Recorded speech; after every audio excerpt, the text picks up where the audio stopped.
Glória a Deus. Aleluia. Quero começar dizendo, queridos, que estou muito feliz com a tua presença. Cada um de vocês que aqui vieram para brilhantar esta noite tão especial, que é a realização de um sonho ministerial, um sonho que nasceu não foi hoje.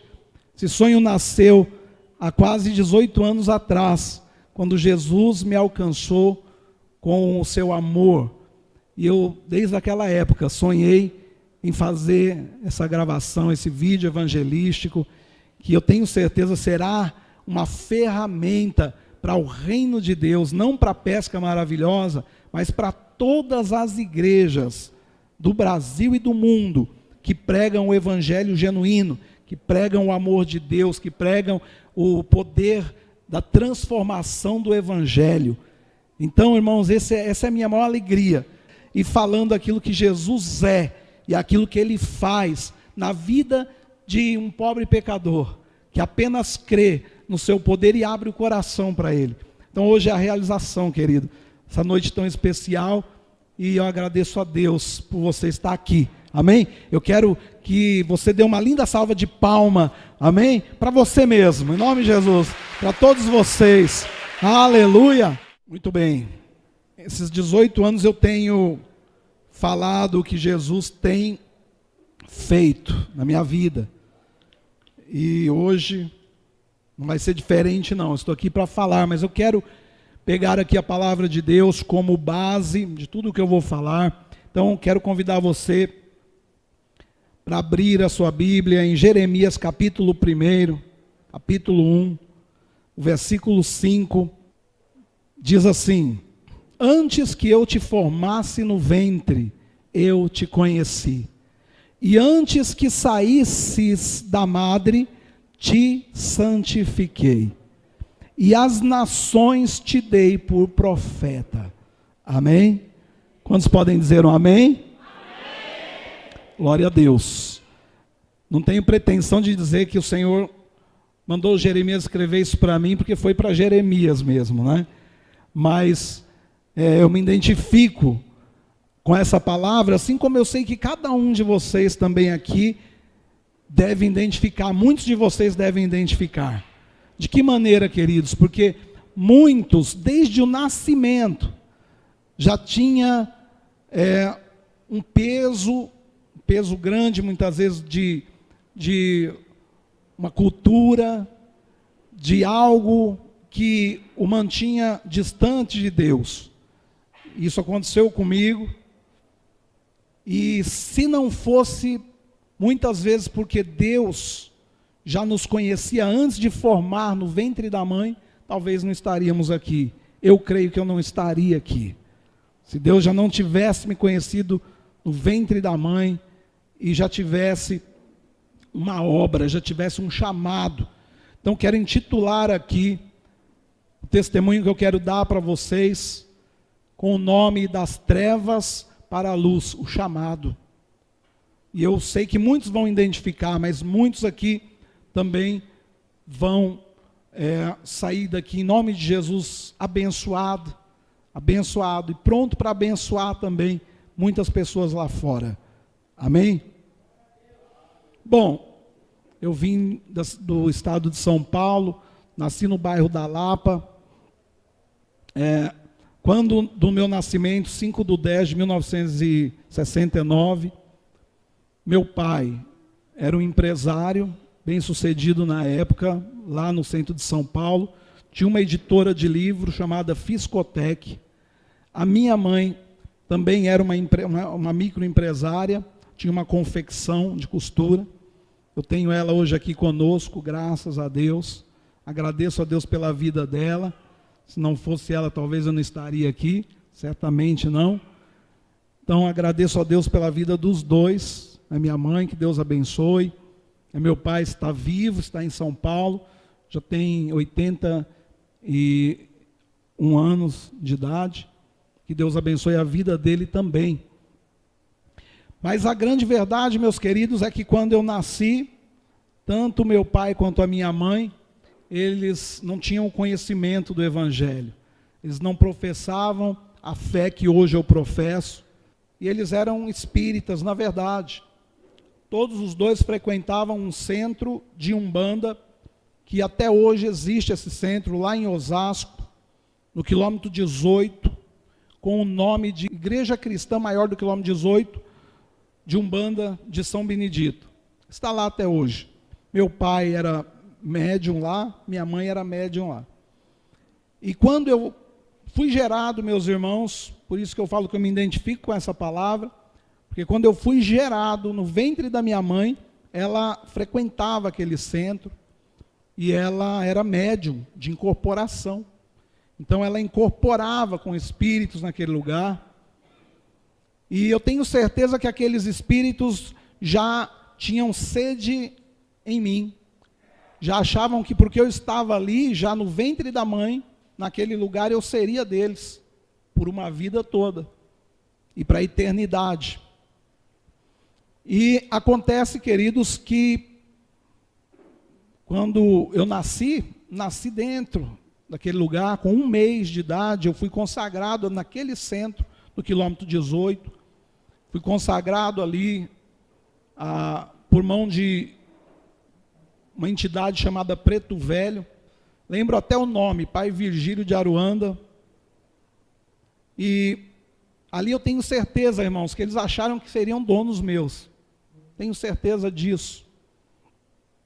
E a grande verdade é que eu fui consagrado ali, fui para casa com meus pais, e eu passei a ter um peso na minha vida, não de bênção e de glória de Deus, mas de trevas e de dores e de enfermidade.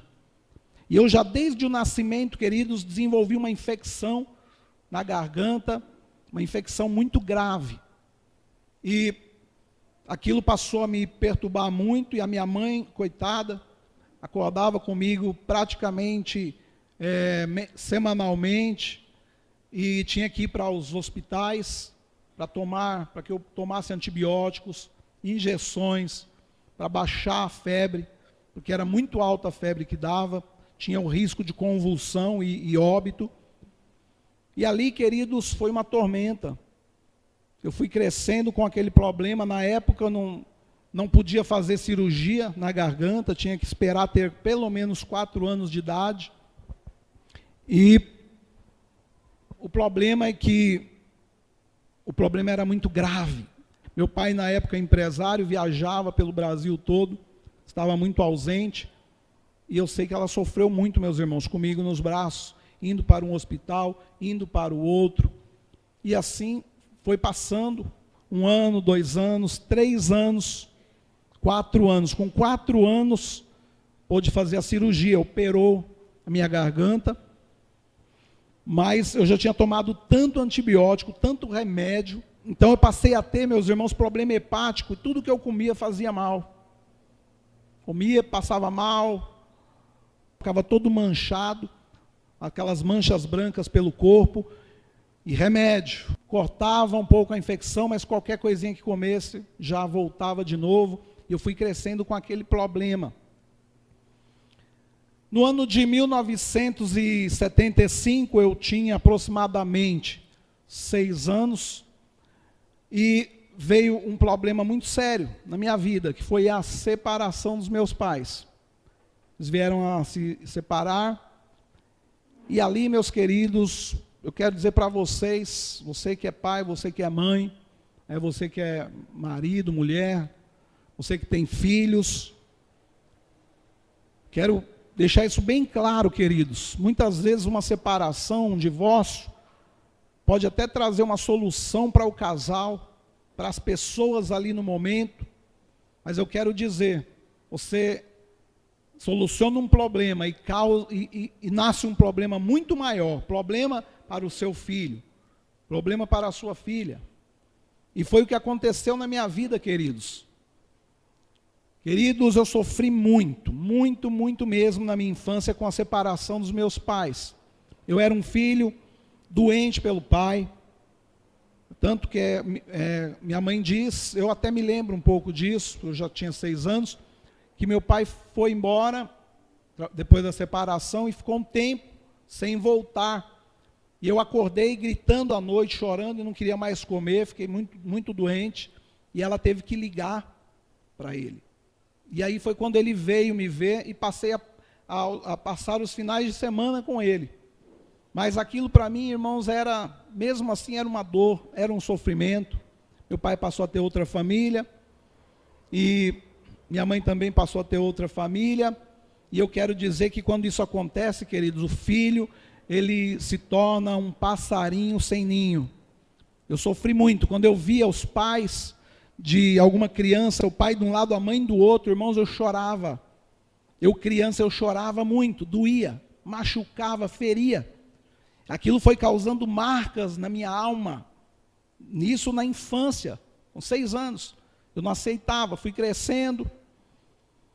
E no ano ainda de 1976 para 77, aconteceu algo. Eu voltei àquele centro que eu havia sido consagrado, meus pais já separados, e eu fui levado pelo meu pai e pela minha mãe novamente para lá, agora já com 7 anos, e eu tive o meu ingresso pessoal no Espiritismo.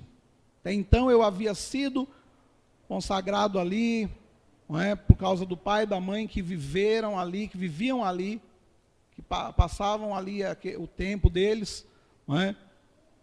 Agora não, era diferente, eu estava entrando lá para fazer parte, para ser um componente ali, um membro naquele lugar, 7 anos de idade.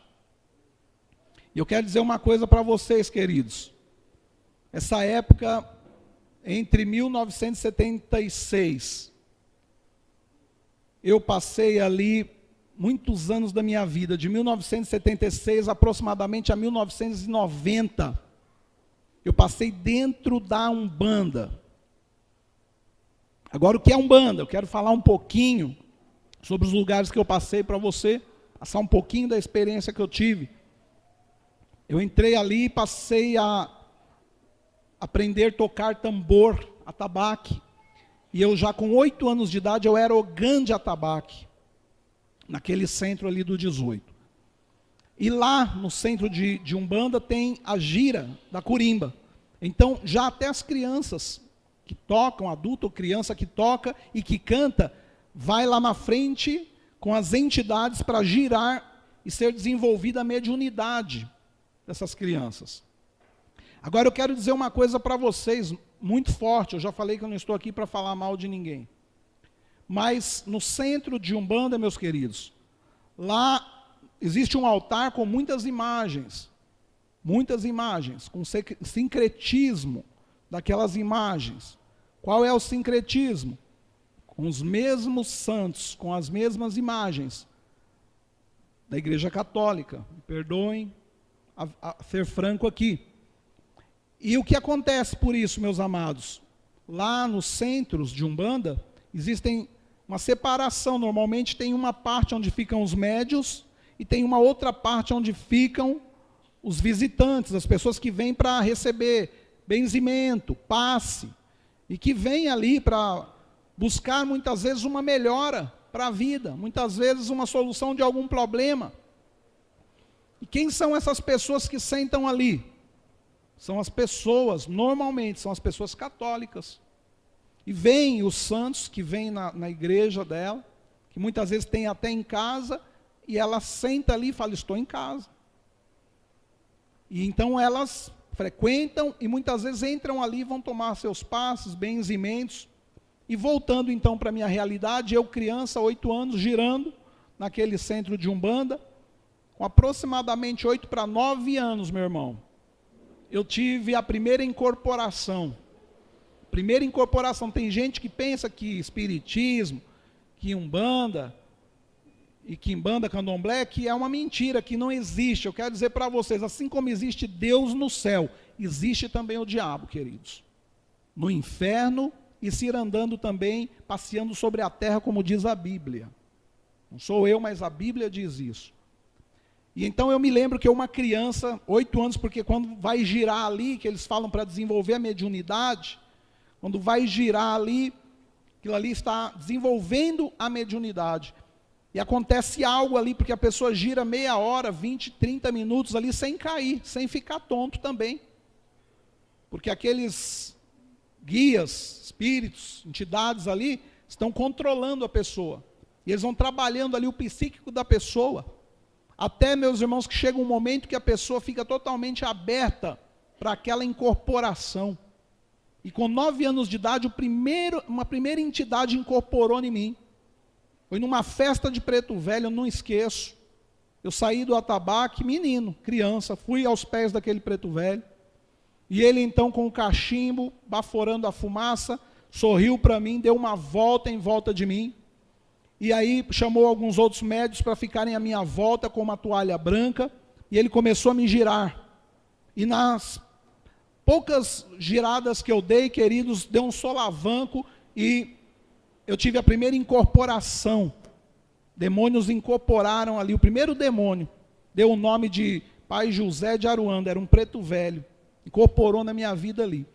E a partir daquele dia, queridos, eu não girava mais, toda vez que ia ali, já incorporava direto aquela entidade. E aquela entidade sentava num banquinho, chamavam de toco de preto velho, e as pessoas vinham para tomar passe, ser benzida.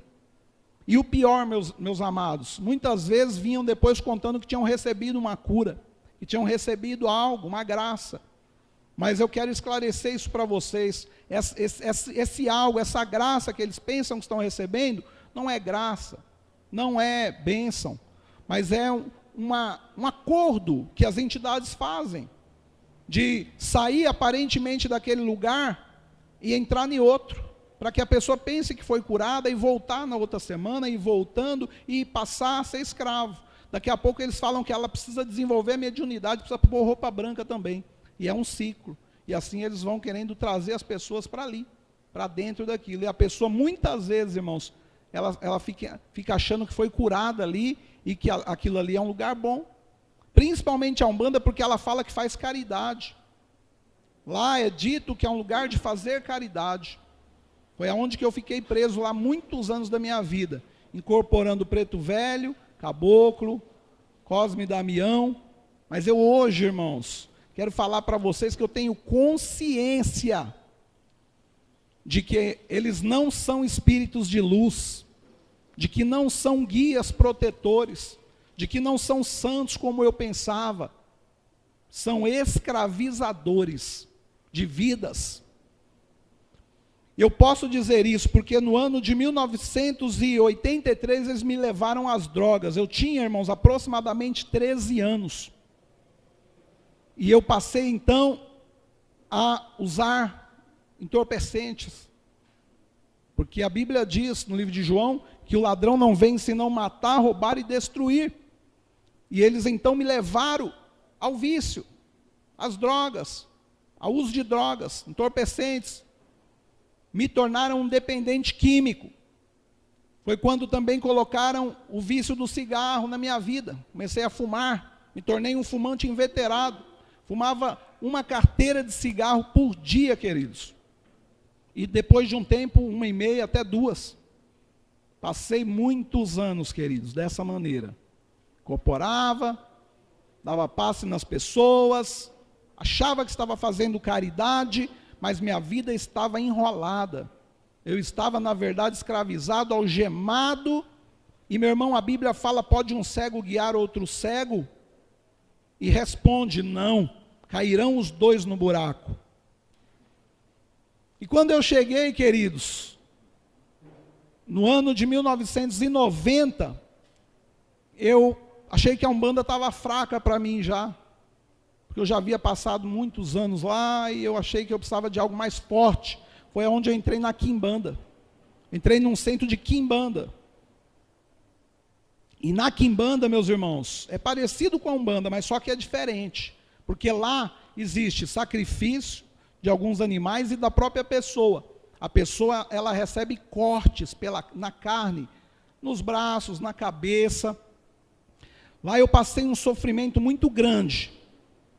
Naquele centro de Quimbanda, lá em Osasco também, lá no Jardim Adalgisa, e lá naquele centro, queridos, eu como eu já era médio desenvolvido na Umbanda, eu já cheguei lá, o pai de santo já, né, me recebeu lá, cresceu o olho, me colocou lá para ser ogã, que eu já era ogã, muitos anos, né, tocador de atabaque lá, e ele já começou a me preparar, fazer os rituais comigo.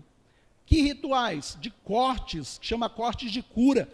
Começou a cortar meu corpo, comecei a receber cortes pelo corpo. Eu tenho as marcas até hoje, porque as marcas não saem da carne.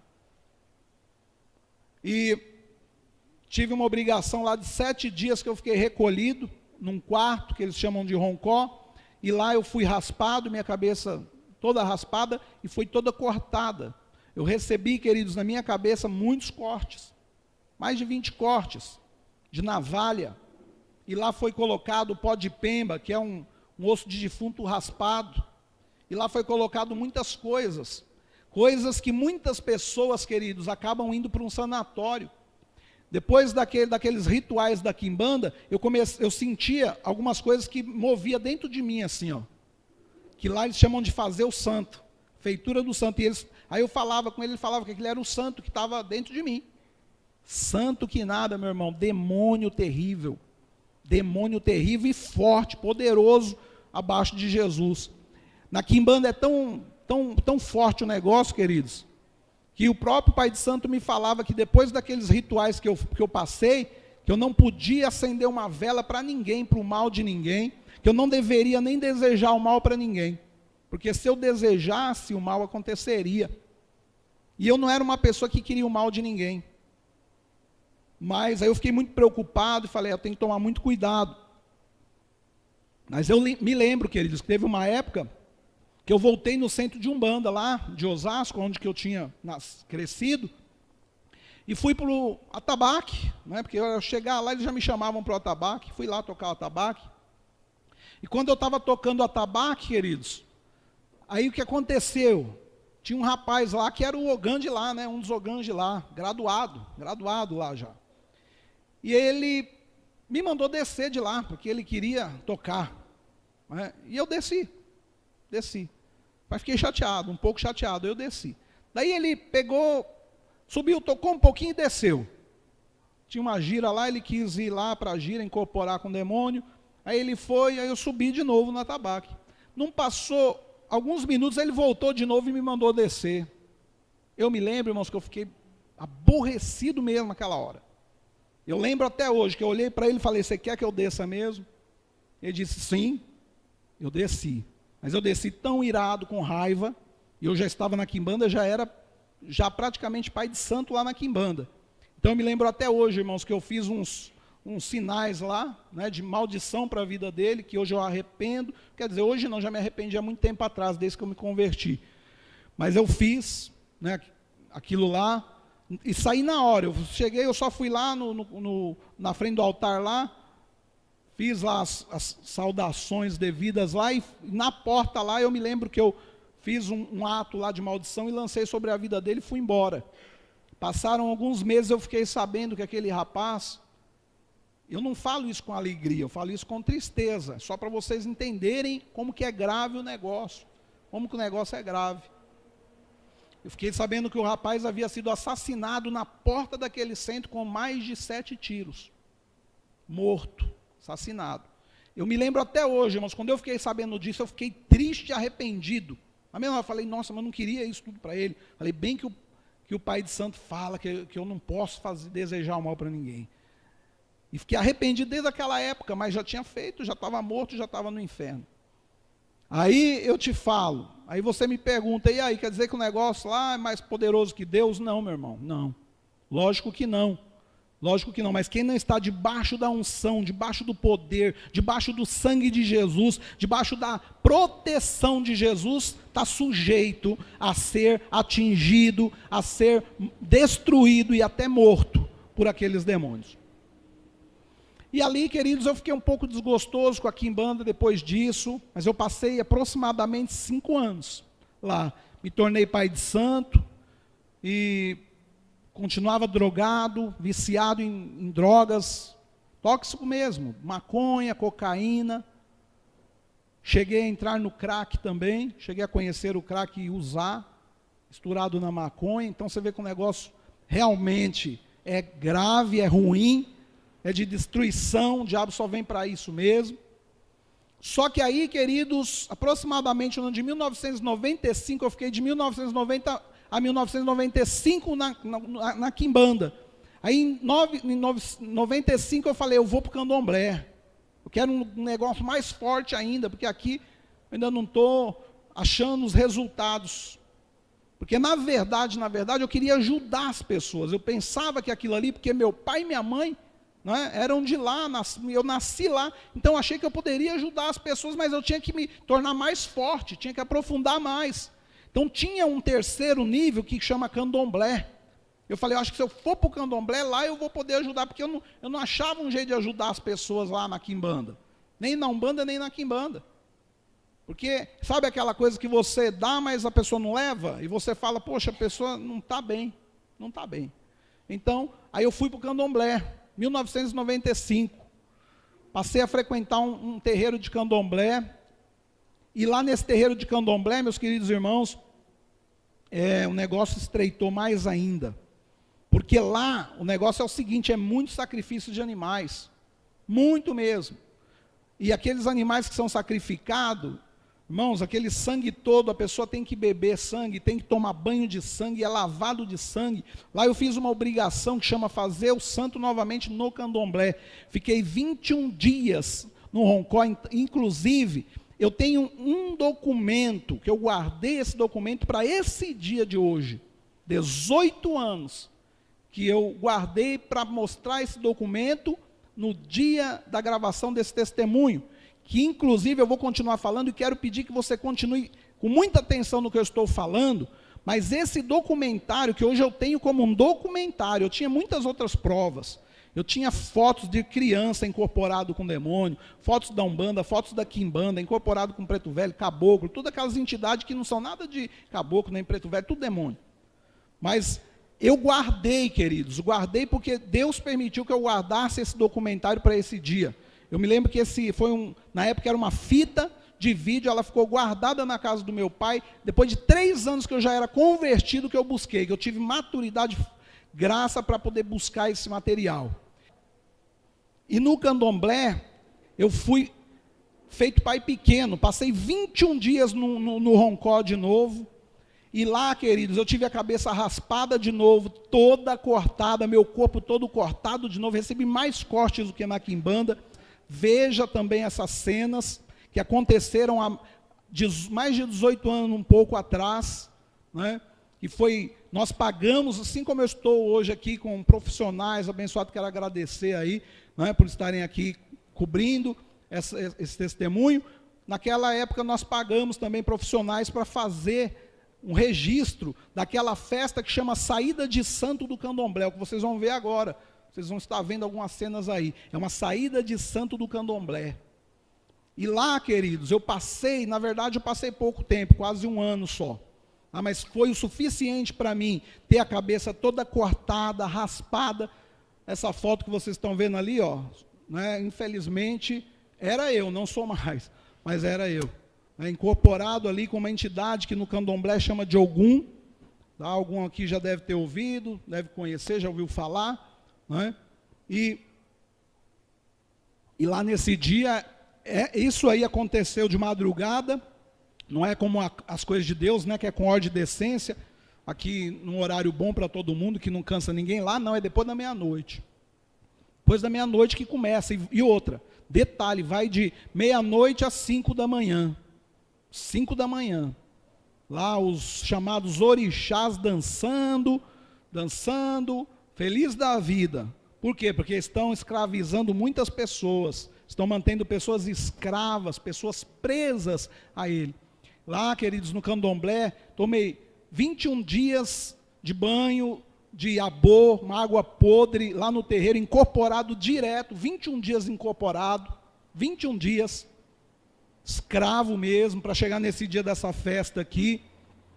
Tomava sangue, muito gasto, muita coisa mesmo, sabe? Muito paramentos, muitas coisas, nós gastamos muito dinheiro que tinha na época, tanto eu quanto a minha mãe, né? achando que estava fazendo uma coisa boa, uma coisa que ia me abençoar, né, uma coisa que ia ser bacana para a minha vida, e não trazia resultado bom nenhum, meu irmão. Os resultados eram negativos, os resultados eram de destruição. Nessa época aqui, eu tenho que falar isso. Esses demônios do candomblé, eles são os responsáveis, o espiritismo no geral, mas principalmente os que atuam nessa linha aqui de candomblé, são os maiores responsáveis pelo homossexualismo. E nessa época, queridos, eu quase me tornei um homossexual, por muito pouco, porque quando eu comecei a fazer essas obrigações lá no candomblé, e aqueles demônios do candomblé entraram na minha vida, começaram a colocar na minha vida desejos homossexuais, desejos para o homossexualismo, e por muito pouco eu me tornava um homossexual. Se eu tivesse permanecido no candomblé, misericórdia. Uma que eu acho que eu já tinha morrido, né? Talvez já tinha morrido de AIDS, talvez já tinha morrido de desgosto, de qualquer coisa, né? Mas eu, por muito pouco, queridos, e lá, a maioria dos médiuns de candomblé são homossexuais. Maioria são homossexuais. Tá? Por isso eu quero dizer aqui, não estou para criticar ninguém, mas quem leva o homem para o homossexualismo são demônios. Demônios, porque a palavra de Deus fala, não é, que o homem nasceu, homem, foi feito a imagem e a semelhança de Deus, e o Senhor os criou macho e fêmea. Macho e fêmea o Senhor os criou. Quando é criado macho é macho, quando é fêmea. Amém? Mas esses demônios do candomblé, queridos, desvirtuam a vida do homem. Querem levá-lo e expô-lo ao ridículo, expô-lo à vergonha, ao desprezo. Não é? Porque, infelizmente, eu não discrimino de maneira alguma as pessoas que estão numa vida como essa. Sei que elas são pessoas como eu quase me tornei um homossexual nessa época. Sei que são pessoas que precisam ser amadas, precisam ser curadas, precisam ser libertas, precisam do amor de Deus, precisam de transformação, precisam de Jesus Cristo para a vida delas. Eu precisava. Ele é a luz, Ele é a luz. E quando foi, queridos, no ano de aproximadamente 1996, eu estava no candomblé, estava ali drogado, quase embranhando para o homossexualismo já, não é? E aí foi quando, queridos, eu recebi uma visita na minha casa de uma senhora, que eu tinha salão de beleza, ganhava muito bem naquela época, não é? Os demônios também, muitas vezes, abrem portas para a pessoa ficar achando que está por cima da carne seca, e ficar presa naquilo ali. Então eu estava, sabe, bem, de uma certa forma, financeiramente, e aí foi uma senhora fazer o cabelo comigo, e essa senhora era casada com um médico, ela chamava Dona Joanita, o esposo dela, doutor Eugênio, um médico, muito bom por sinal, e eles tinham clínica de emagrecimento, eu era gordo e queria emagrecer, comecei a frequentar a clínica deles, e eles ficaram sabendo um pouco sobre a minha história, e eu comecei a me tratar lá, e eles fazendo cabelo comigo. E eu não sabia que aquela senhora era crente, porque uma coisa que eu quero falar para vocês, queridos, como eu era desde o ventre, né, desde pequenininho, consagrado ali, os demônios, eles faziam uma coisa terrível comigo, me cegavam, e eu não conhecia crente. Eu não conhecia crente, irmãos. Eu não conseguia identificar uma pessoa que fosse crente. Qualquer pessoa que fosse crente, chegasse e falasse comigo, estava totalmente cego, não conseguia entender nada do que elas falavam. Tem muita gente assim, que está cegada. A Bíblia diz, o príncipe desse século cegou o entendimento de muitos para que não lhes resplandeça o evangelho, para que eles não sejam libertos, não sejam alcançados pela graça do evangelho de Cristo. E eu estava cego. Aquela senhora falava, foi no salão, e um dia ela me fez uma visita, falou, vim te fazer uma visita, e estava um rapaz com ela, mais umas outras senhoras. Falei, que estranho. Né? Que estranho, aí ela veio e falou, não, é que eu trouxe esse rapaz aqui que é pastor, e o coitado, ele era americanizado, era americano mesmo, não falava português muito bem. Aí, imagina, eu com a mente cegada, e aquele rapaz falando de Jesus para mim, americanizado, aí que eu não entendia nada mesmo. E eu só sei, queridos, que aí eu queria falar com eles que o candomblé, que eu estava no candomblé, e que eu era espírita, e que lá também era bom, e que Deus também estava lá. E cheguei até o cúmulo de convidá-los para irem no candomblé, para irem até na minha consagração, que foi desse dia aqui. Cheguei a esse ponto, meus irmãos. E eu me lembro que aquela senhora segurava minha mão e orava por mim, enquanto que o rapaz falava, tudo meio embolado. E ela orava por mim, as outras oravam, mas eu estava totalmente fechado. Daí eu me lembro que, agora disso eu me lembro, isso eu entendi muito bem, que o rapaz falou no final, o que ele falou no final eu entendi. Depois que eu resisti a tudo que ele me disse uma coisa que eu entendi, e até hoje eu lembro. Ele falou assim para mim: olha, jovem, então tudo bem, se você um dia, amanhã ou depois, não estiver feliz, você não estiver feliz, lembre da minha visita aqui, lembre de tudo que eu falei e nos procure. E venha, que nós queremos te ajudar e podemos te ajudar. Nós podemos estudar com você a Bíblia e podemos te ajudar. Isso eu me lembro até hoje. Sabe por que eu me lembro, queridos? Porque depois de 6 meses, exatamente 6 meses, eu estava completamente destruído. Porque o diabo, ele sabia de algo, porque ele é adivinho, ele sabia que estava chegando o tempo de Deus na minha vida. Estava chegando o tempo de Deus mudar a minha história. E lá no Espiritismo, os demônios falam que se a pessoa sair, morre. Inclusive, isso aí, por isso que é muito difícil, queridos, um pai de santo converter é mais difícil do que quase qualquer outra pessoa. É mais difícil até do que um padre se converter, um pai de santo. Porque lá os demônios falam que se ele sair, ele morre.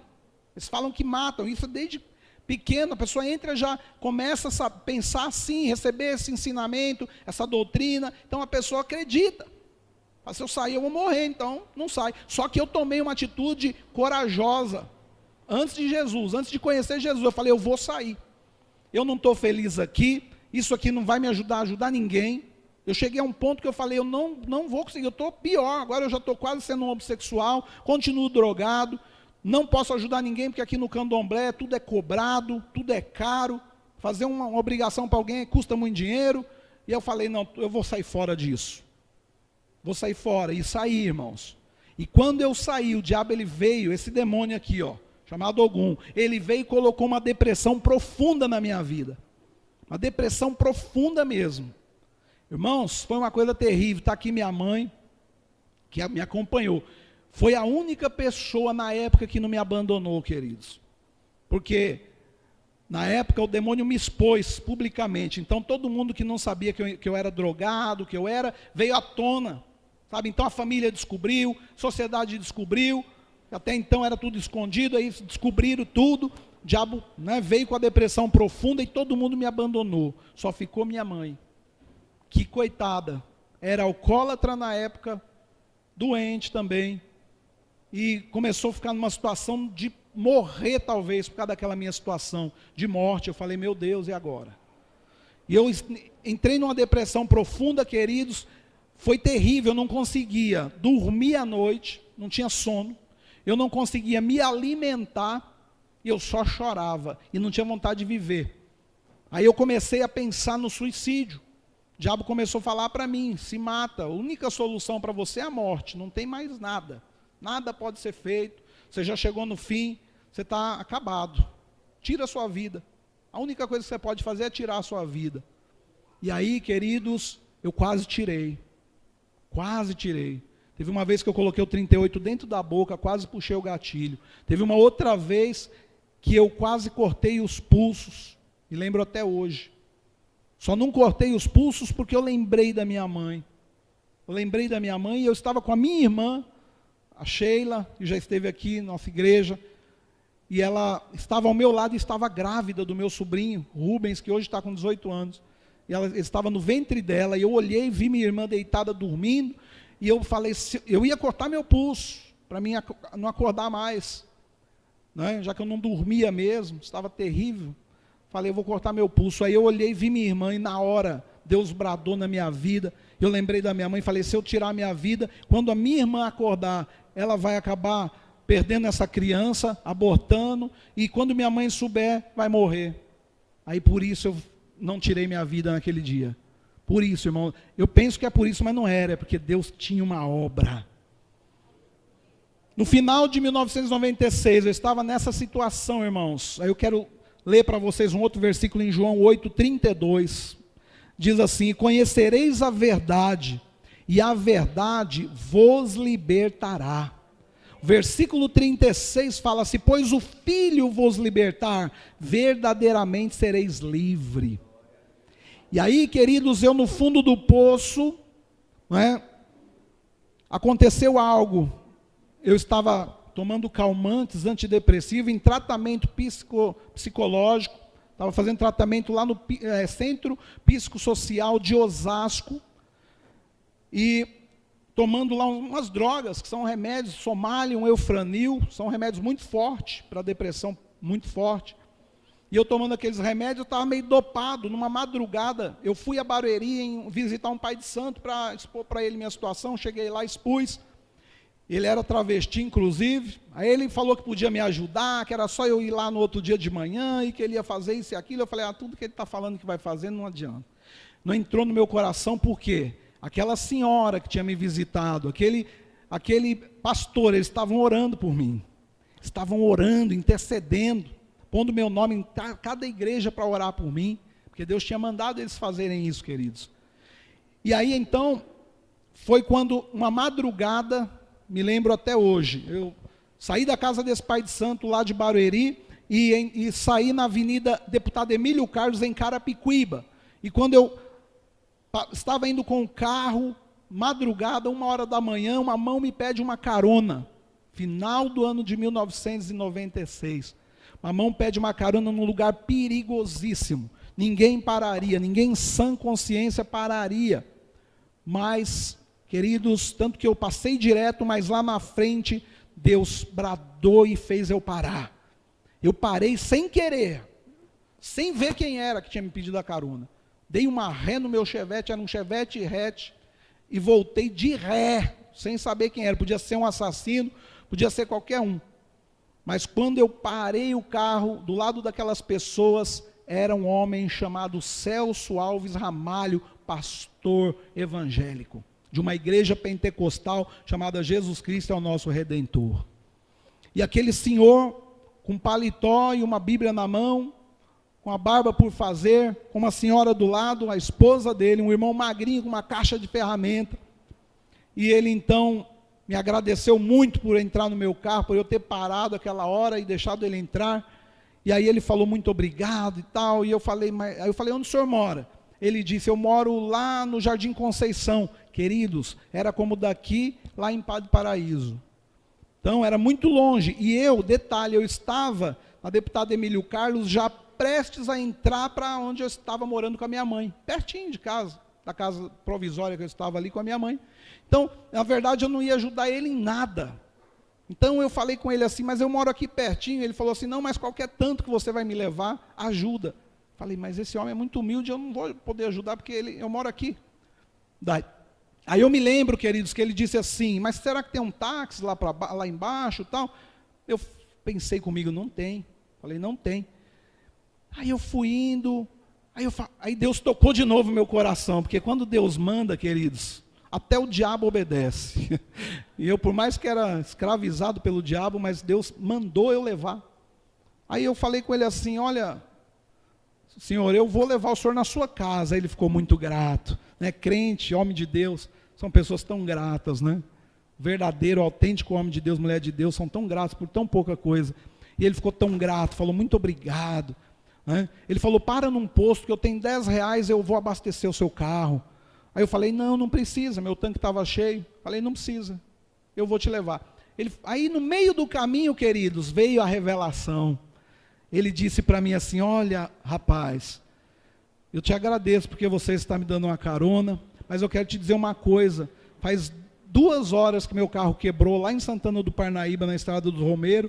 Esse irmão que está comigo é mecânico, você está vendo, com uma caixa de ferramenta, não conseguiu arrumar meu carro, e Deus me fez caminhar quase 2 horas, porque você está precisando de ajuda. Queridos, quando ele falou isso, eu me desarmei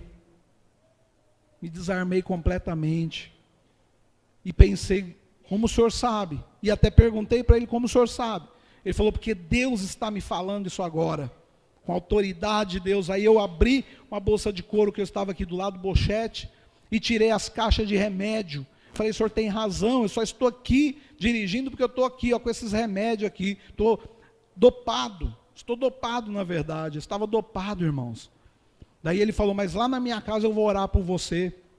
Eu me lembro, chegou na casa dele, lá no Jardim Conceição, em Osasco, e a esposa foi fazer um café, e ele abriu a Bíblia, leu a Bíblia, alguns versículos que Deus deu para ele ler para mim, e ele falou, vou orar por você, mas seu caso é muito grave, você precisa de uma campanha, eu vou te chamar, você vai fazer, se você pagar o preço, você vai ser abençoado. Eu pensei em dinheiro, falei, meu Deus, ele vai querer dinheiro, e eu não tenho dinheiro, eu estou no fundo do poço, estou no buraco, mas Deus que revela os pensamentos, falou com ele, e ele falou para mim, não é dinheiro, o preço que você vai pagar não é dinheiro, é você ir até um lugar, uma casa, que eu vou te dar o endereço, em Barueri. Falei, Barueri, eu vim de lá da casa do Pai de Santo, e falou, vou te dar o endereço de uma casa, na verdade era de uma célula poderosa, que tinha naquela época, e ele falou, vou te dar esse endereço, você vai lá na sexta-feira, nós vamos fazer uma campanha de oração por você, você vai ser liberto, você vai ser curado. Eu falei, então se o preço é esse, é muito fácil, eu posso pagar esse preço. E aí, irmãos, na hora de sair, eu lembro, a esposa veio, eu tinha tomado café, veio e me entregou uma bíbliazinha, um Novo Testamento dos Gideões, da chamada da meia-noite, me deu aquele Novo Testamento, eu peguei aquele livrinho, falei, o que é? Ela disse, é a Bíblia. Aí eu fui embora. Quando eu cheguei em Carapicuíba, irmãos, que eu entrei umas 4 horas da manhã, para a casa da minha mãe, entrei no quarto, que eu abri aquela Bíblia, e que eu li aqueles versículos, não lembro, não guardei o lugar, mas eu sei que Deus falou claramente comigo, e eu comecei a chorar, irmãos, caí em prantos mesmo, fiquei no chão, minha mãe acordou com o meu choro, e veio lá no quarto, quando ela chegou, me encontrou caído, chorando, e falou, meu filho, o que você tem? Eu disse para ela, mãe, olha que Deus está falando comigo, Deus diz isso aqui, ó, isso, e comecei a falar na hora para ela, e ela com a mente totalmente tampada, falou, meu filho, você está passando mal, você está ficando doido. Falei, não, mãe, eu dei uma carona para um homem, era pastor, e ele orou, e a esposa dele me deu esse livro, eu estou lendo, ó, Deus está falando comigo, eu sou um pecador, mãe, eu sou o pior homem na face da terra. E ela falava comigo, não, meu filho, você não é nada disso, você é um homem bom, você é um filho bom. Eu falava, não, mãe, eu sou um pobre pecador, eu sou um miserável pecador, mãe.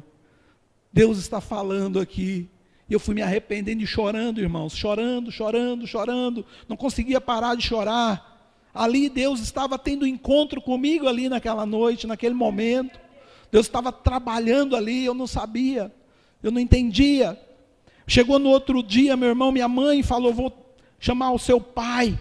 Ela falou comigo, eu vou ligar para o seu pai para ele vir aqui, para nós tomar uma providência, internar você. Falei, mãe, não faça isso, não liga para o meu pai, eu vou num lugar. O pastor falou que é para mim ir no lugar, que lá eu vou ser curado. Deixa eu ir nesse lugar primeiro.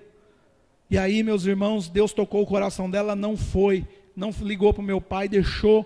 Aqueles dias foi uma tribulação. Aí chegou a sexta-feira.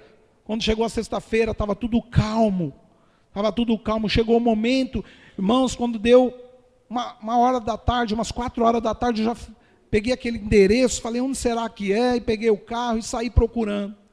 E fui perguntando para um, pergunta para outro, pergunta para um, até que eu cheguei em frente a uma casa, que estava lá o número que ele tinha falado, Rua Dr. Renato de Barros, número, na época acho que era 96. Que depois... falei, é aqui que tem um pastor chamado Celso. Ela falou, sim, mas o que é? É rolo de carro, porque o pastor na época vendia carros, sabe? Comprava, vendia.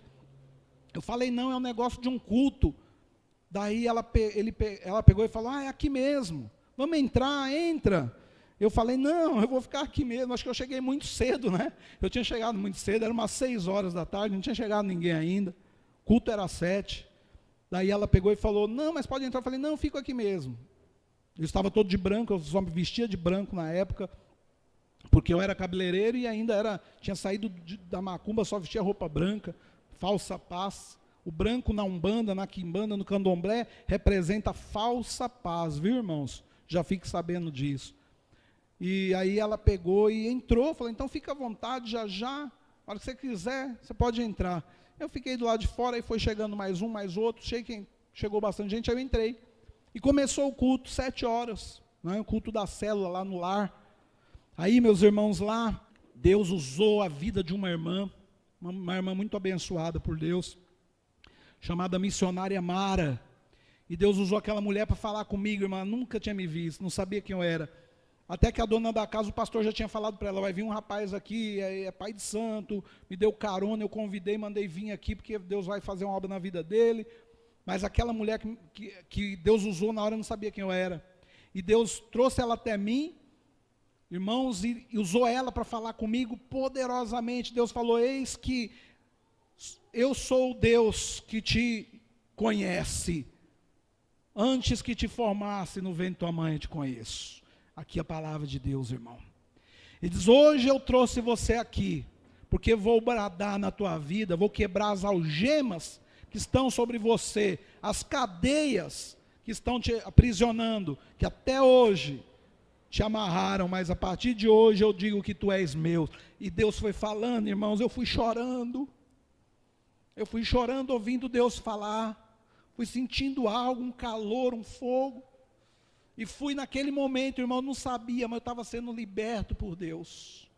Deus estava me libertando naquele momento, que aquela mulher falava, aquela missionária. E aí ela acabou de falar, e engraçado, o pastor não tinha chegado ainda. Aí ele chegou, depois disso ele chegou. E eu estava ali chorando muito. E ele chegou, aí me apresentou. Esse rapaz aqui me deu uma carona, e ele é um pai de santo. Aí todo mundo olhou para mim, tomou um susto. Ainda bem que ele demorou para chegar, irmãos. Se ele tivesse chegado antes, acho que eu não tinha me convertido, eu tinha ficado com vergonha. Nós temos que tomar muito cuidado e amar os pais de santo, amar as mães de santo, entre aspas, que não são pai, não são mãe, são escravos do diabo. Sabe, queridos? E aí, mas aí eu já estava lá chorando, Deus já tinha falado comigo, e acabou aquele culto. O pastor já foi despedindo para ir embora, daí a dona da casa, que era a anfitriã e era missionária, falou assim, vai ter uma campanha, mas vocês já estão dispensados, só os que estão na campanha. Eu não queria ir embora, eu queria ficar lá. Aí eu falei com ela, eu posso ficar? E ela disse, pode. Na verdade ela não queria que eu ficasse, porque ia rolar lá os poderes de Deus e tudo, ela com medo de eu escandalizar com alguma coisa. Mas eu pedi, né, ela não tinha como me pôr para fora, falou pode, e eu fiquei. E aí, irmãos, o pastor não tinha feito apelo para entregar a vida para Jesus. Quando acabou aquela campanha, poder de Deus, novamente Deus agiu na minha vida, daí aquela mulher, aquela missionária abençoada fez o apelo, disse, amado, me chamou pelo nome, amado, você quer entregar a sua vida para Jesus? Se você quer, levante as suas mãos e venha à frente. Eu levantei minhas 2 mãos e fui para a frente, eu passei pelas águas, fui batizado. Depois de 1 mês e meio de conversão. 1 mês e meio. Aí, queridos, eu quero ler mais um versículo aqui para entrar na última parte, já estou terminando.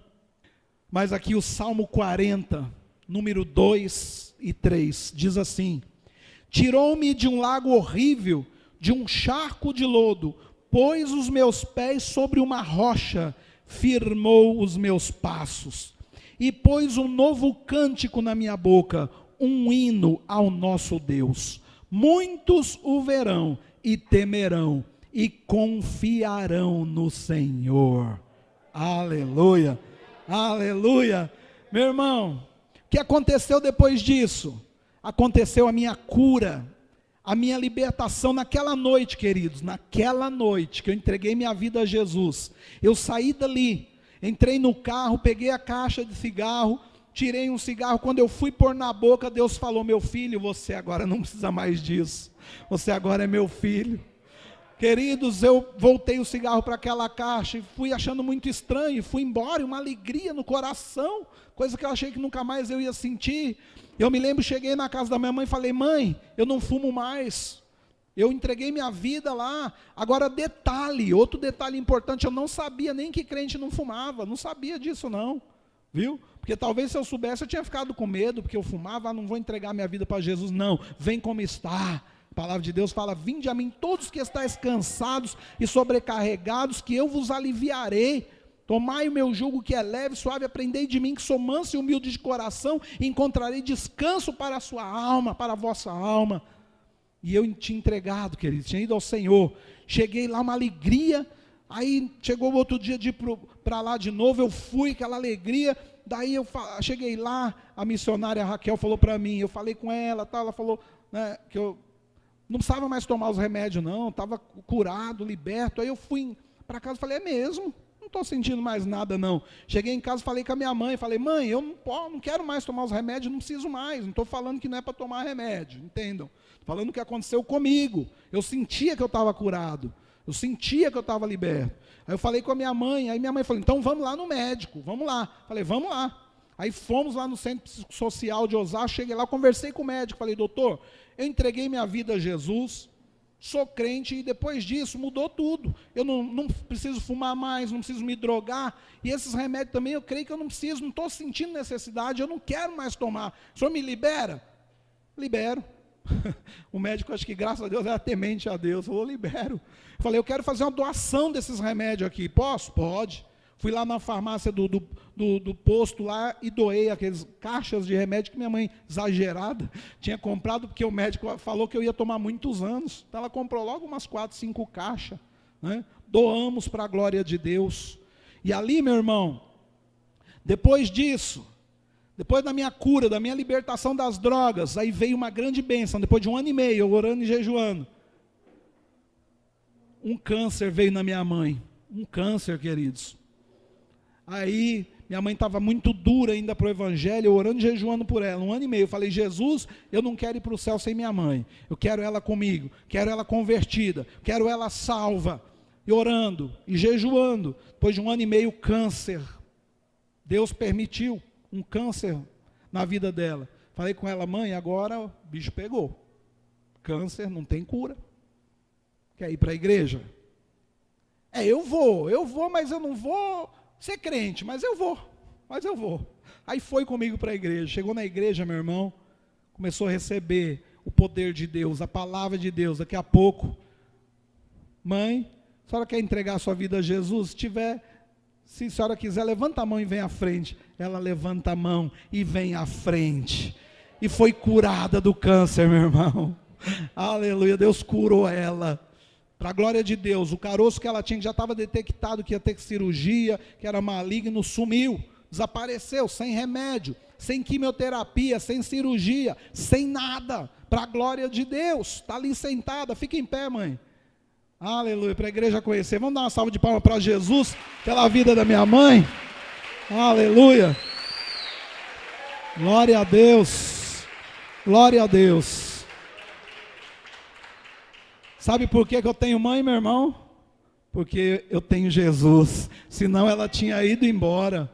Câncer não brinca não, glória a Deus por Jesus. E no ano de 1999, Deus mandou que eu fundasse esse ministério, a Igreja Pentecostal Pesca Maravilhosa, lá em Barueri. Eu, irmãos, nasci na fé na Igreja Pentecostal Jesus Cristo é o nosso Redentor, fiquei 3 anos lá, eu fui consagrado a evangelista, a pastor, consagrado a pastor, e de lá, debaixo da bênção do meu pastor, ele entendeu que Deus tinha um ministério comigo, um apostolado na minha vida, ele me abençoou, me liberou, debaixo de bênção, sem divisão, sem rebeldia, sem desobediência, sem nada, eu saio da Pentecostal, Jesus Cristo é o nosso Redentor, e fundo a Pesca Maravilhosa, a Igreja Pentecostal Pesca Maravilhosa, uma bênção de Deus na minha vida. Tenho filhos na fé, para a glória de Deus, que hoje me alegro ver aqui, como Janaína, que está ali, né? Para a glória de Deus, lá daquele tempo, né? Meus discípulos amados, Bruno, né, que está ali, graças a Deus, 14 anos que eu estou aqui, que ganhei para Jesus, né? A minha querida discípula Irineia, né? Tem muitos outros aqui, né? Outros aqui, daquela época, do começo. Mas, irmãos, Deus, quando quer abençoar, Ele abençoa com bênção recalcada, sacudida, transbordante sobre a nossa vida. E no ano de 2011, queridos, eu confesso, eu estava fraco aqui em Catugi, muita luta espiritual, muita batalha, muita coisa, estava para ir embora. Aí, queridos, Deus fala: não, meu servo, não chegou a hora não, eu tenho algo muito maior ainda. Eu ainda não fiz a obra, eu vou começar a fazer. Daí, queridos, Deus trouxe para a nossa igreja, para a nossa vida, para o nosso ministério, a visão do MDA, modelo de discipulado apostólico. Igreja no lar, no templo e no lar, nas casas, discipulado profundo, cuidado um a um. E aí, meus irmãos, nós começamos a trabalhar com essa visão, com esse modelo de igreja, que não foi nós que inventamos, não, nem foi homem. Isso, na verdade, o pastor Eibe recebeu essa visão poderosa. Quando a Pesca Maravilhosa, eu descobri isso essa semana, lendo o livro dele, descobri que foi no mesmo ano que a Pesca Maravilhosa nasceu a visão do MDA, lá em Santarém. Santarém hoje, irmãos, para vocês terem uma ideia, tem 80 mil membros. A Igreja da Paz, na visão do MDA, que é a primeira igreja que começou a visão do MDA. Hoje tem milhares de igrejas com essa mesma visão, porque essa visão não é para uma igreja, é para o reino de Deus, uma visão para o reino. Qual é a visão? Ganhar uma multidão de pessoas, mas cuidar bem, só ganhar se puder cuidar, não é?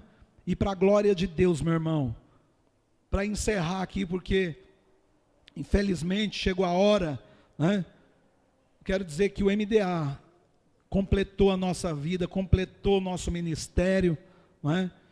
E hoje, né, eu quero agradecer a Deus pela vida do meu discipulador que está aqui, pastor Emerson, da Igreja da Paz, lá de Barueri, a minha cobertura poderosa, né, que eu sei que estou bem acompanhado, graças a Deus, né, não estou falando para elogiar ele não, é porque ele é bênção mesmo. 137 células debaixo do cuidado dele, mais de 1.200 pessoas debaixo do cuidado dele. Que Deus abençoe, e tem nós aqui também. Somos uma ramificação que ele também está orando, cuidando, aconselhando de lá, né? E eu falei: pastor, você não pode ficar fora desse dia, você tem que estar ali para orar por mim, né? Para mim realizar esse sonho, mas com você presente. Eu agradeço a Deus. Vamos dar uma salva de palma pela vida do pastor. Glória a Deus, que não mediu esforço para estar aqui hoje. Glória a Deus, viu, pastor? Te amo, muito obrigado.